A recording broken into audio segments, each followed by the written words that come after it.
메리 크리스마스. 참 좋고 기쁜 날입니다. 우리 중고등부 학생들도 함께 예배드리는 것 같아서 감사하고요. 성탄절이 연말이기 때문에 아마 이맘때쯤 되면 이런저런 선물을 주기도 하고 받기도 하죠. 여러분들은 어떤 선물을 주고 받았는지 모르겠습니다. 사람들이 정한 이야기겠지만 그 선물마다 나름의 뜻이 있다고 합니다. 하지만 그 뜻까지 생각하고 선물하는 경우는 별로 많지 않을 텐데요. 초콜릿이나 시집은 당신을 사랑합니다, 이런 뜻이 있다고 해요. 그런 생각을 안 하고 줬는데 고백이 됐나? 이렇게 생각할지도 모르겠어요. 반지는 결혼해 주세요.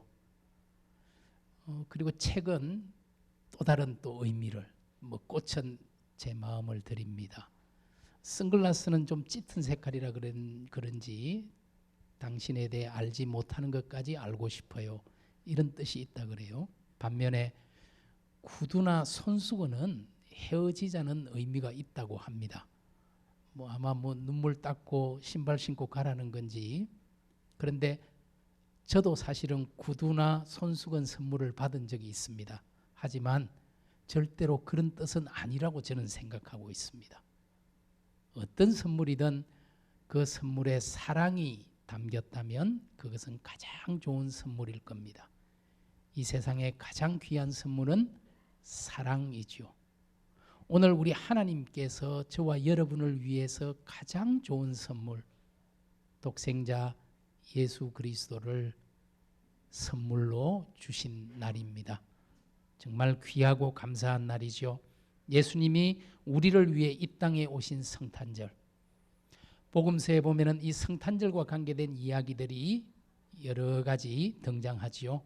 그 중에서 오늘 저와 여러분이 함께 읽었던 누가복음 2장의 목자들의 성탄에 대해서 같이 조금 더 깊이 생각하고 들여다보면서 하나님이 우리에게 원하시는 것이 무엇일까 깨닫는 시간이 되면 좋겠습니다.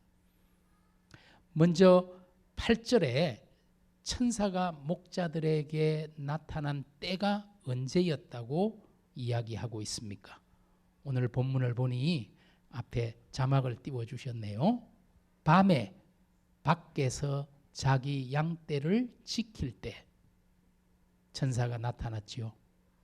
아마 이 목자들은 낮에도 굉장히 힘들게 일했을 겁니다. 양들을 먹이고 또 악한 짐승으로부터 지키고 보호하고 돌보고 뜨거운 떼약볕에서 굉장히 힘든 시간을 보냈겠죠. 그런데 양들이 잠들기 전에는 목자들도 잠들 수가 없습니다. 밤에도 목자들은 양떼를 돌보며 지키는 일에 최선을 다하고 있었습니다. 자기에게 주어진 일에 우리는 이것을 소명이라고 부르지 않습니까? 하나님이 부르시고 맡기신 일에 최선을 다하고 있을 그때에 우리 하나님의 천사가 찾아왔습니다. 사실 이 당시 목자는 가장 낮은 하청 계급에 속하는 사람들입니다. 그럼에도 불구하고 천사들이 이들에게 나타난 것이죠. 자기 일에 최선을 다하는 사람을 우리 하나님은 찾고 계시고 또 그런 사람들에게 예기치 못한 놀라운 은혜를 주시는 것을 종종 보게 됩니다. 우리 예수님이 제자들을 부를 때가 언제였습니까?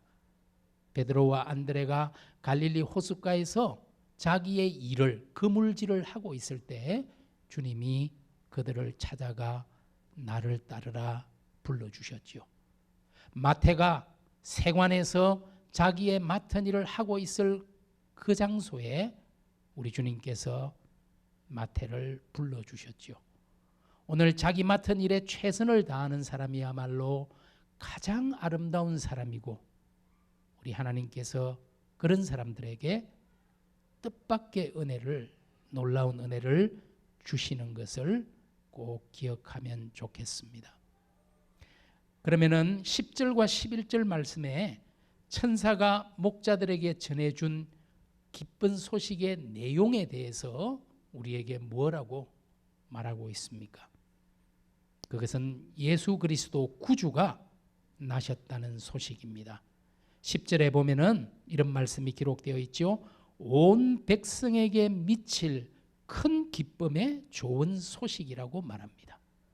이 성탄의 소식은 교회 안에서만 전해지는 소식이 아니죠. 온 백성에게 미칠 큰 기쁨의 좋은 소식입니다. 유대인에게만이 아닙니다. 가진 자에게만이 아닙니다. 배운 사람에게만이 아닙니다.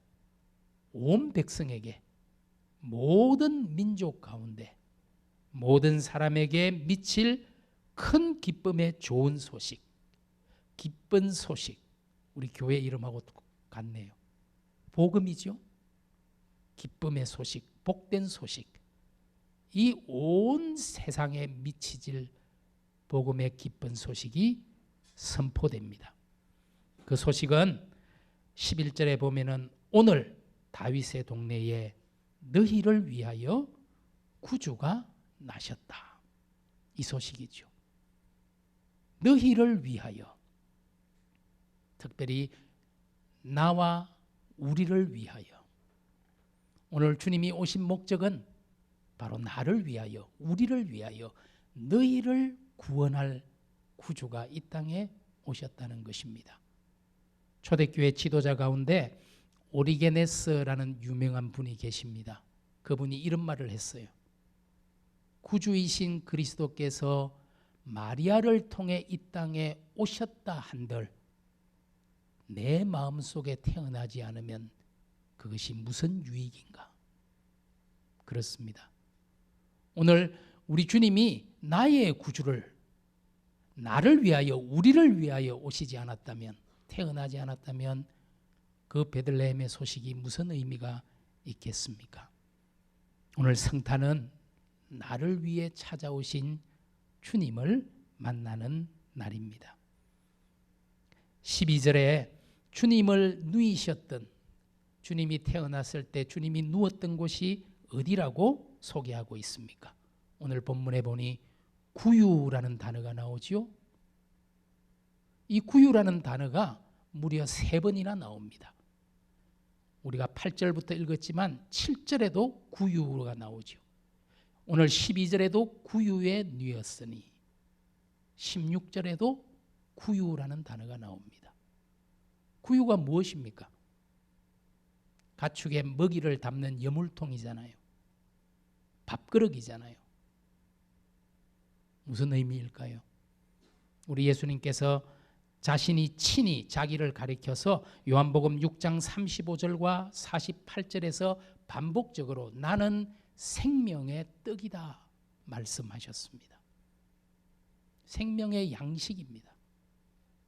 오늘 여물통에 밥그릇에 놓여진 생명의 양식, 그분이 예수 그리스도죠. 이분이 태어난 도시가 아니고 시골이죠. 베들레헴이죠. 베들레헴이라는 이 단어는 벳레헴이 합쳐진 것입니다. 벳은 집이란 뜻이에요. 레헴은 떡이라는 뜻입니다. 베들레헴은 떡집이라는 뜻이에요. 오늘 우리 주님께서 떡집이라는 조그마한 시골에 생명의 떡으로 구유 위에 오셨습니다. 제가 일부 예배를 마치고 나가니까 떡을 주시더라고요. 엄청 따뜻한 떡을 줘서 예수님이 생명의 떡인 줄 알고 우리 교회에서 떡을 준비했구나, 그런 생각을 했습니다. 그렇습니다. 오늘 우리는 예수 그리스도만을 우리의 양식으로, 영원한 양식으로 선물로 받았습니다. 우리가 아무리 많은 것을 가지고 아무리 높은 지위에 올라간다 하더라도 우리 영혼이 만족할 수는 없을 것입니다. 왜냐하면 하나님께서 우리 인간 마음 가운데 오직 하나님만이 채울 수 있는 빈 공간을 마련했기 때문입니다. 그래서 우리는 영적인 존재예요. 영이신 우리 주 예수 그리스도가 아니고서는 우리 영혼이 만족할 수 없습니다. 그분만이 우리의 진정한 생명의 떡이 되십니다. 이 천사들이 이 기쁜 소식을 전해주면서 뭐라고 노래하고 있는지 14절의 말씀은 이렇게 이야기합니다. 지극히 높은 곳에서는 하나님께 영광이요, 땅에서는 하나님이 기뻐하신 사람들 중에 평화를 노래했습니다. 하나님께는 영광, 땅에는 평화. 예수님이 오신 이 기쁜 소식은 하나님께 영광, 우리 사람들 가운데는 평화의 소식입니다. 그런데 정말 우리가 주님을 따르는 제자들로서, 주님을 생명의 떡으로 받은 사람들로서 하나님께 영광을 돌리고 있습니까? 사람들 사이에 평화를 만드는 사람으로 살아가고 있습니까? 평화를 위해 일하는 자는 복이 있다. 너희가 하나님의 자녀라 불릴 것이다. 우리 주님이 말씀하셨지만 오늘 우리가 과연 평화의 사도로 주님의 제자답게 살아가는지 돌아보게 됩니다. 정말 오래전이지만 제가 성지순례를 간 적이 있습니다. 그때 예수님이 태어난 베들레헴, 예수님 탄생하신 곳에 지금은 교회가 세워져 있습니다. 예수 탄생교회라는 교회입니다. 그 교회를 찾아간 적이 있는데요, 특징이 문이 정말 작아요. 이 폭이 80cm밖에 안 됩니다. 너무 뚱뚱하면 가기가 어려워요. 그런데 우리가 가기 어려운 진짜 이유는 높이가 120cm예요. 아마 오늘 우리 찬양해준 저 친구는 그냥 당당하게 서서 들어갈 수 있을 것 같아요. 그러나 저나 여러분은 반드시 머리를 숙이고 들어가야 할 겁니다. 원래 이 교회 문이 이렇게 작지 않았어요. 굉장히 큰 문이었습니다. 그러다 보니 왕이나 황제가 예수를 뵈러 온다면서 말을 타고 그 문으로 들어와서 예수를 만나러 오는 것을 보고 교회 지도자들이 이건 아니다. 만왕의 왕이신 주님을 뵈러 오면서 왕이든 황제든 어떻게 말을 타고 들어올 수가 있나? 문을 작게 만들어라. 그렇게 해서 그 문이 그렇게 작아졌어요. 지금 누구든 예수님을 뵙기 원하면 머리를 숙이고 겸손하게 들어가야 합니다. 그 교회 지하에 가면은 별이 하나 있습니다. 바로 그 별이 있는 그곳이 예수님의 구유가 놓였던 자리라는 겁니다. 평화의 왕으로 사람들 가운데 평화를 전하기 위해 오신 그 예수 그리스도의 별 때문에 전쟁이 일어났습니다. 1853년 크림 전쟁이라는 것이 바로 이 별 때문에 시작이 되었어요. 러시아 정교회에서 로마 카톨릭 교회가 붙여놓은 별을 뗀 것이 화근이 되어서 결국은 강대국 사이에 전쟁이 일어났습니다. 교회들의 욕심과 강대국의 이해관계가 얽혀서 평화의 왕으로 오신 예수 그리스도의 그 베들레헴의 별 때문에 전쟁이 일어나는 역설이, 그런 모순이 발생했습니다. 과연 주님은 우리에게 평화의 왕입니까? 지금도 러시아와 우크라이나가 아직도 전쟁을 이어가고 있죠. 러시아나 우크라이나는 정교회를 믿고 있습니다. 정교회 신앙을 가진 나라들이죠. 여러분, 천주교나 우리 개신교회는 성탄절이 12월 25일입니다. 그러나 정교회는 우리보다 13일 늦은 1월 7일이 성탄절이에요. 아직까지 정교회 나라들에서는 성탄절이 도래하지 않았습니다. 그런데 러시아와 우크라이나 모두가 정교회 신앙을 가지고 있는데 그들에게 우리 주님이 오신 의미, 하늘의 영광, 땅에는 평화라는 말이 어떤 의미일지 몹시 의문입니다. 오늘 저와 여러분이 정말 주님을 먹는 생명의 양식이신 주님을 받아들인 제자들이라면 하나님의 영광을 위해, 사람들 사이의 평화를 위해 애쓰고 노력하고 살아내야 할 것입니다. 여러분, 천사들의 소식을 전해들은 목자들이 어떻게 했다고 오늘 성경이 말합니까? 이 목자들은 베들레헴으로 빨리 가서 태어난 아기를 보자며 서둘러 출발했습니다. 목자들이 천사의 말을 듣고 참 별 말도 안 되는 소리 다 들어보네. 사실 이 이야기는 말이 안 되는 말이에요. 먼저 천사들이 목자들에게 나타났다는 것 자체가 말이 안 됩니다. 아까도 말씀드린 것처럼 이 당시의 목자들은 가장 하층 계급의 사람들입니다. 오늘날로 말하면 3D 업종에 속한다고 볼 수 있어요. 더럽고 어렵고 위험하고 힘든 일입니다. 이 목자들에게 이 세상에 구주가 오시는 이 엄청난 소식, 큰 기쁨의 좋은 소식이 목자들에게 전해진다고요? 왕이나 귀족이나 학식 있는 사람들이 아니고 아무것도 모르고 힘든 일만 하고 있는 목자들에게 어떻게 그럴 수가 있습니까? 수도인 예루살렘이 아니고 총구석 베들레헴에 예수가 태어나신다고요? 킹사이즈 침대 위가 아니고 여물통 안에 예수가 온다고요? 모든 것이 말이 되지 않아요.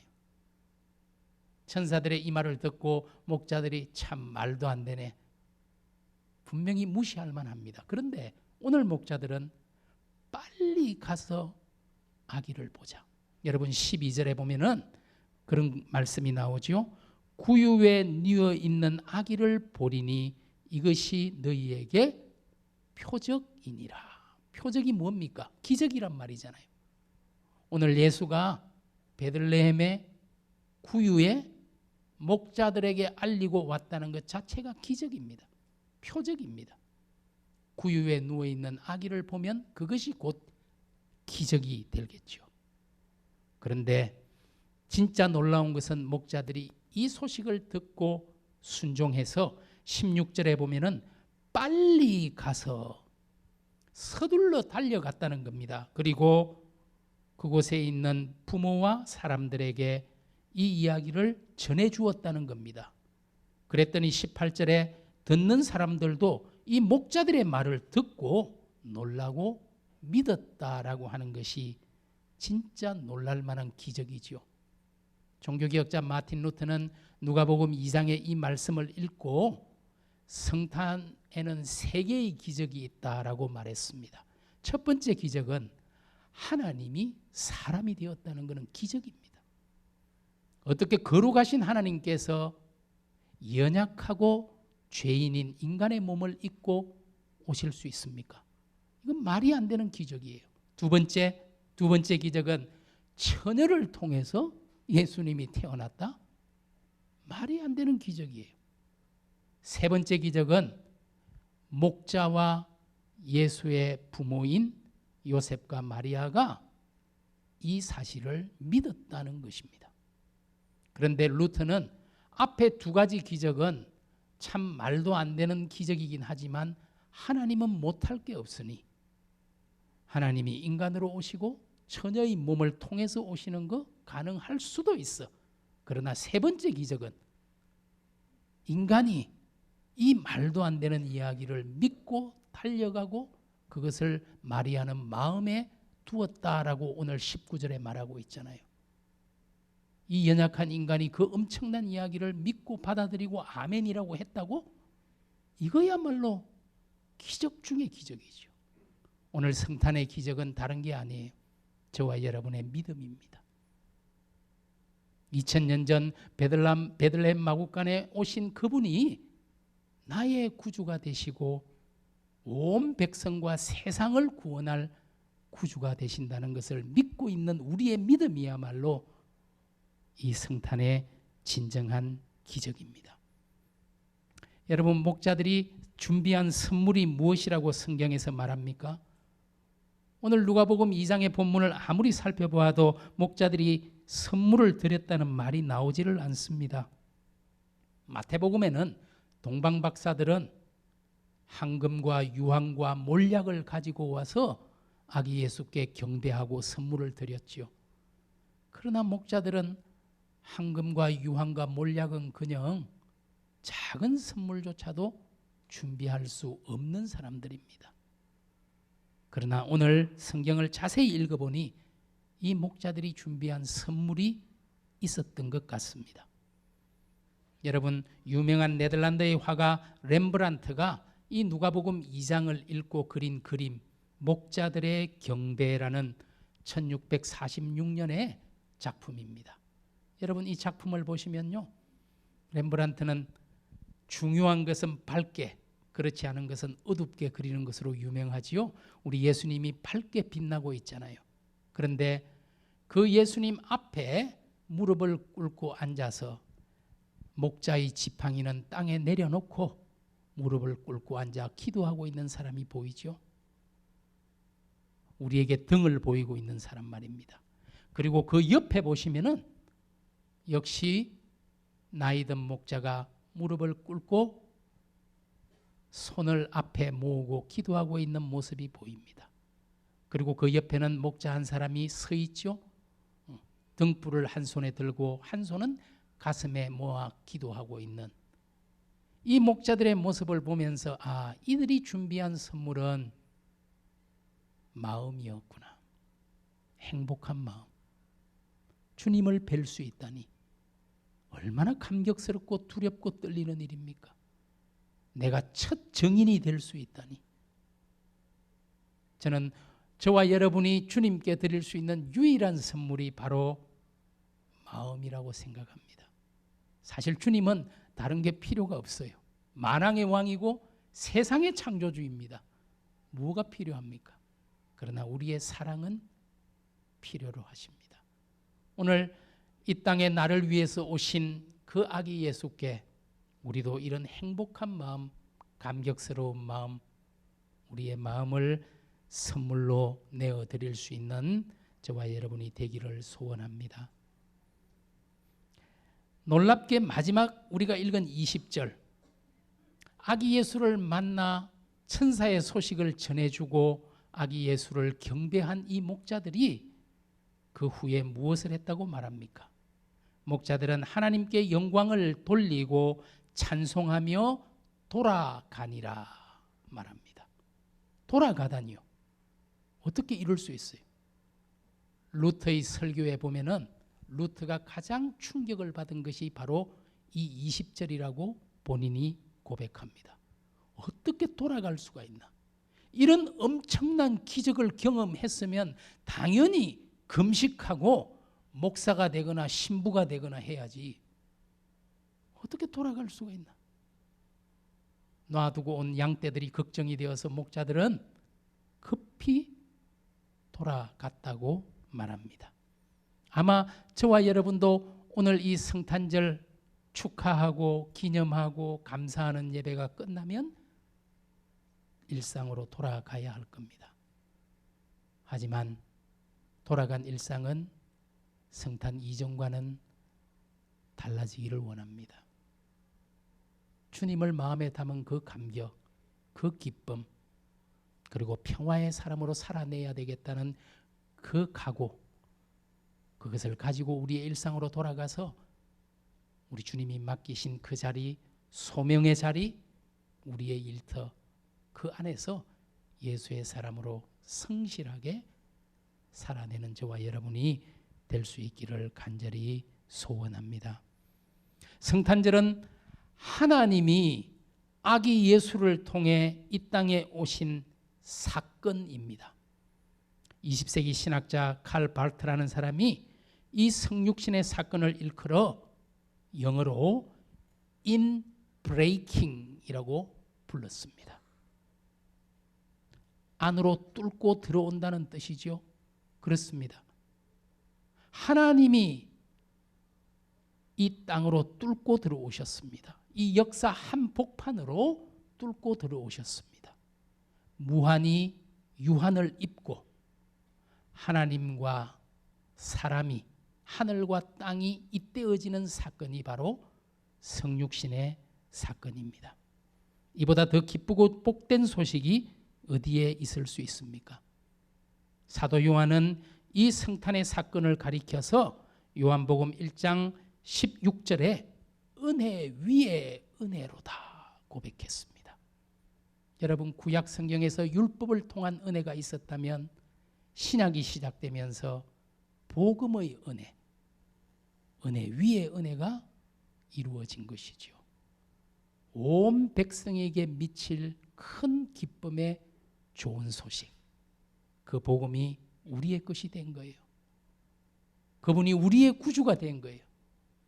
우리가 이 땅의 평화를 위해 살 수 있도록 우리를 파송해 주신 것입니다. 이것이 성탄의 사건입니다. 이 설레는 마음 안고 한 주간이 아니라 우리 평생 동안 주님이 내 마음에 태어나셨다는 이 놀라운 기적 품고 살아가는 저와 여러분, 또 우리 중고등부 학생들도 함께 예배드리는데 어른들 예배드리면 아마 생각이 딴 데 막 가 있을 것 같기도 한데 여러분에게도 그런 복이 있기를 간절히 축복합니다. 기도하겠습니다.